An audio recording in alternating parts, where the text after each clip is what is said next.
Welcome to Pomodoro Joe for Friday, January 6th, 2023. Let's see what we got today. Looks like today's LeetCode is 1833, maximum ice cream bars. It's a medium problem, and the problem statement says, it's a sweltering summer day and a boy wants to buy some ice cream bars. At the store, there are n ice cream bars. You're given an array costs of length n, where costs at I is the price of the ith ice cream bar in coins. The boy initially has coins to spend, and he wants to buy as many ice cream bars as possible. Return the maximum number of ice cream bars the boy can buy with coins.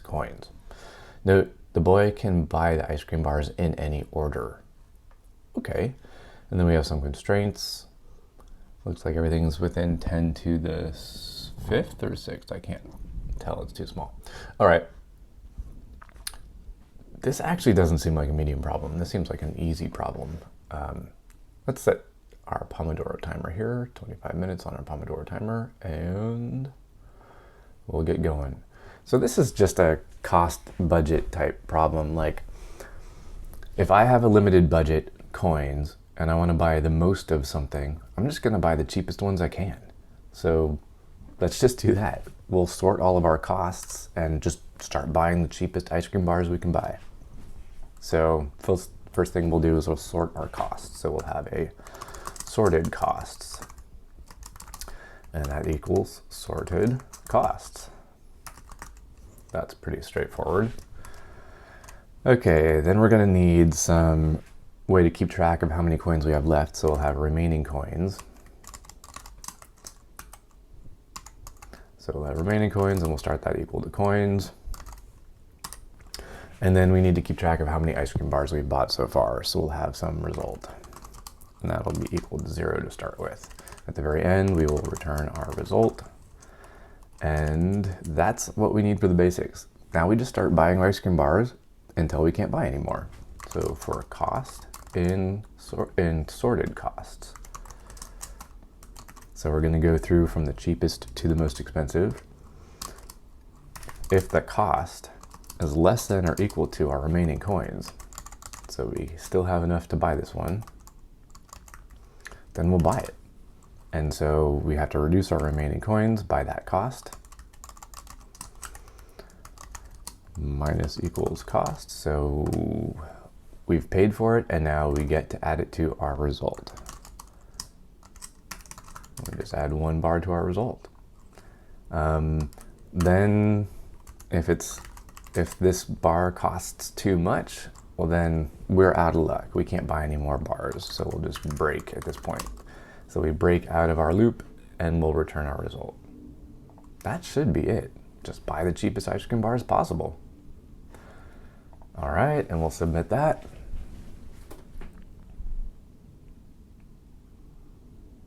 Sweet, we're all done. And we get our cool coin here. Nice.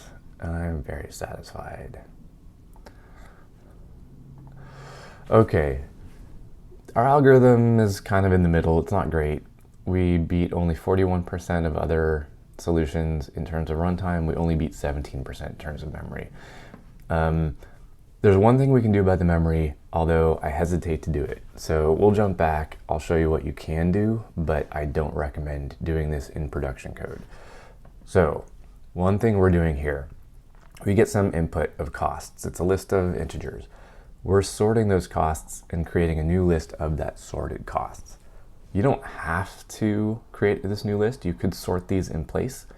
I don't recommend doing this, but it will save us memory. So if we just say sort costs or costs.sort. So this will sort these costs in place, which means that we're altering the input array. I don't recommend doing this because oftentimes in production, you'll pass the same inputs into several different functions. And if each function goes through and alters that input, it could have unintended consequences. So I don't recommend doing this, but for the sake of beating other solutions in terms of memory, all right, I need to change all of my things here. So this is just costs. So in terms of beating other solutions in terms of their memory footprint, this is one potential way to do it. So we'll give it a shot and see if we can do better than our 17%. Yeah, we definitely do better. Now we beat 61% in terms of runtime, and it improves our, in terms of memory, we beat 61%. In terms of our runtime, we do a lot better. We beat 90%. So previously, we only beat 40% in runtime, 17% in memory.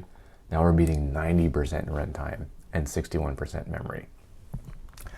Again, I'm only showing this for demonstration purposes. I do not recommend doing this in production. So that's kind of the whole thing. I don't know, there might be other things we can do. Instead of breaking here, we could just return result, see if that makes any difference. I don't think that's gonna make any difference whatsoever, but we can give that a shot. And we'll submit that. See if this makes any difference. That actually drops us down. So returning our result instead of breaking, that's interesting.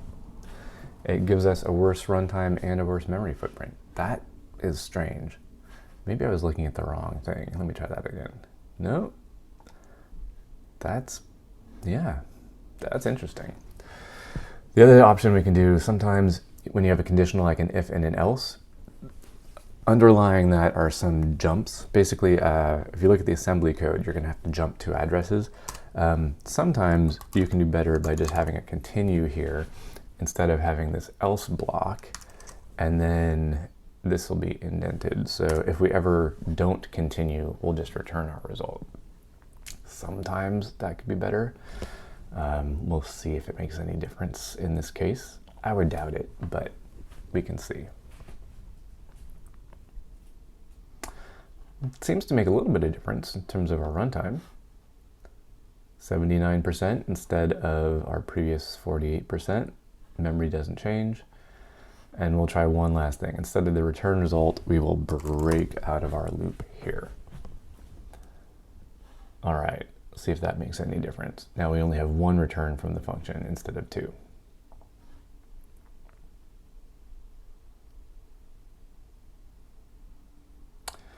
And that does way worse. Only 5%? Wow, that's incredible. Our memory is doing much better when we do the break, but our runtime is terrible. 5%, that's our worst run yet. All right, so looking at all of our options here, I would say the winner for competition purposes in terms of runtime and memory for us was the sort in place of our costs and the if else with the break out of the loop. That seems to be our best run so far. Now I will say, don't take too much stock in these values up here, these runtime metrics. I don't know how reliable they are. I can't say scientifically that these are going to be accurate. So these are just a good benchmark to sort of, I don't know, just take note of, but I wouldn't put a ton of weight on these. Okay, folks, we've done this a couple different ways. We've seen a couple different runtime solutions. This one appears to be our best option. And this was a quick one. I don't know why this is a medium problem. This really should be an easy problem. And we're gonna end the Pomodoro early here. Hope you enjoyed it. Hope you learned something. I hope you go out and try this one on your own. Again, this is LeetCode problem 1833, maximum ice cream bars.